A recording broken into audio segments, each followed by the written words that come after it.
Now, of course, saying don't worry will automatically make you worried, right? But so what's the answer? How can you speak English confidently and without any fear? What's the number one thing that you should be doing? Hey everyone, this is Ajarn Ken from Instagram's Get English Tips and also Ajarn Ken's English Club.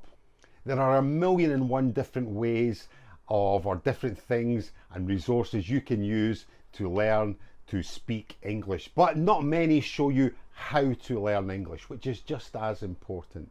If you're an English learner and you want to know how to learn English, the best ways, then please subscribe here and you'll get all the latest videos and blogs that's going to really help you to improve your English. These tips, advice and suggestions have helped thousands of English learners all over the world. Anyway, here's an unbelievably easy way to speak confident English. You know, the number one thing that I am asked as an English teacher and coach is always, Ken, how can I speak English more confidently and without any fear? Because when I try to speak English, for example, with a native, my mind goes blank and I forget what I'm going to say or forget what I want to say. This is so common, and if this is yourself, don't worry, because this happens to most language learners, not just English, but people who are learning other languages also. Now, of course, saying don't worry will automatically make you worried, right? But so what's the answer? How can you speak English confidently and without any fear? What's the number one thing that you should be doing? Well, you've got to remember as well that native English speakers also get scared and also get nervous sometimes when they or we are speaking English. For example, if we're going to give a presentation, people get nervous giving the presentations. Oh my God, what if I say something wrong? Are they going to understand me? Are they going to laugh at me? So we all feel it, even native English speakers. I'll let you know a little trick that I did. I used to live in Spain and I was learning to speak Spanish, but I had no confidence speaking Spanish. I was really, really scared. So it's not just unique to yourself. I was feeling the same thing as well. But I'll tell you a little trick that I did that really, really helped me when I was learning to speak Spanish. Of course, when I was speaking Spanish, I was really scared that people wouldn't understand me. I would be saying the grammar all wrong. Would they laugh at me if I got something wrong? It was really, really scary. I remember one time that when I was living in Spain, in the south of Spain, I was looking for an apartment to rent, a new apartment, in the town of Marbella in Andalusia in Spain. Now, I found one that was really close to my work and it was near the beach and it just looked perfect. I was walking down the street and I saw a big sign that said "Se alquila," which means in Spanish, for rent. It had a huge balcony, but the sign was only in Spanish. It didn't have English for rent. So I knew that if I had to make a telephone call, I was going to have to speak in Spanish. And that really got my heart going. I started panicking. I thought, do I have the courage to phone up in Spanish? Because I'd never done it before. I thought, I really want this apartment. It looks really great.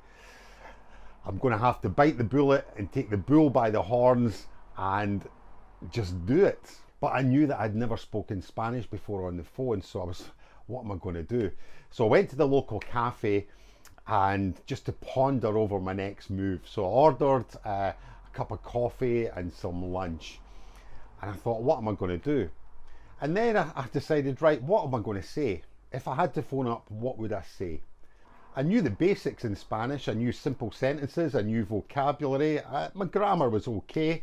So I started writing down a simple conversation. If I was to call up the owner of the apartment, what am I going to say? I had a feeling that they would know I was not a native Spanish speaker, so they were going to be really easy on me, I felt. So I wrote down a conversation. I knew what the end result was going to be. I wanted to make an appointment to go and view that apartment. So I started writing down a conversation of how I thought the conversation would go. For example, it was, "Hola, buenos días. Quiero un apartamento para alquilar." Hello, good afternoon. I want an apartment to rent. "Lo tienes? Do you have one?" And they would say, "Yes, I have one. Sí, yo tengo." Okay, and then I would think, what else am I going to say? Okay, "Puedo verlo? Can I come and see it?" And they would say, "Sí, claro, yes, of course." So it was a very, very simple conversation, but I knew that I was in charge of the conversation, and I knew they would know I was not a native speaker, so I knew the conversation would be quite simple. So I plucked up the courage, I made the phone call. Everything went as well as what I thought it would go. Even when I made the conversation that I was speaking, it went off a little bit on a way that I wasn't sure about, but I was prepared for it.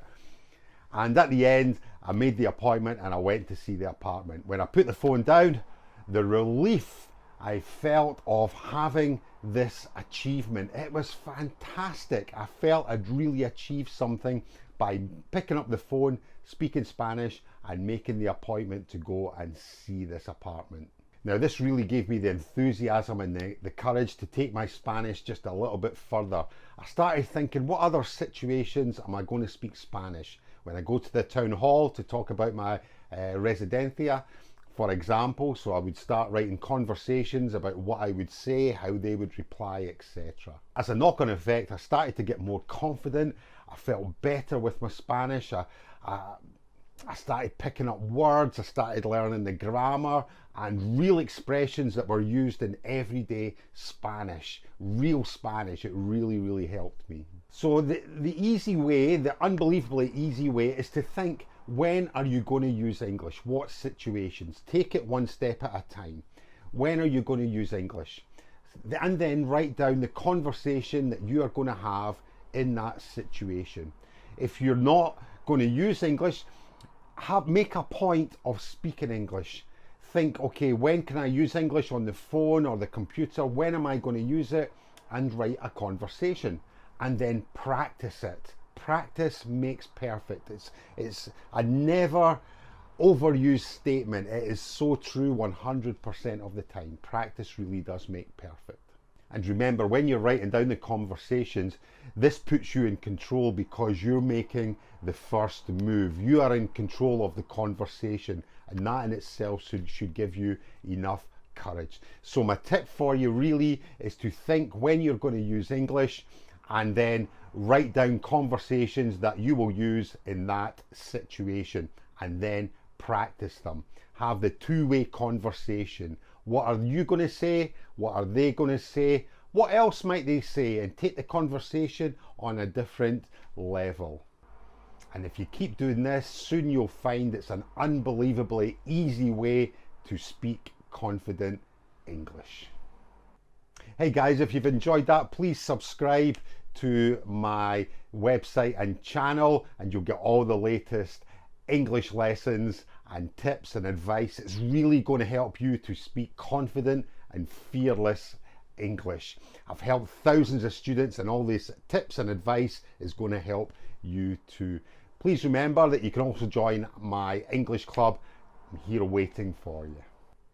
It's very, very easy to join the English club. The link is here. Look forward to speaking with you.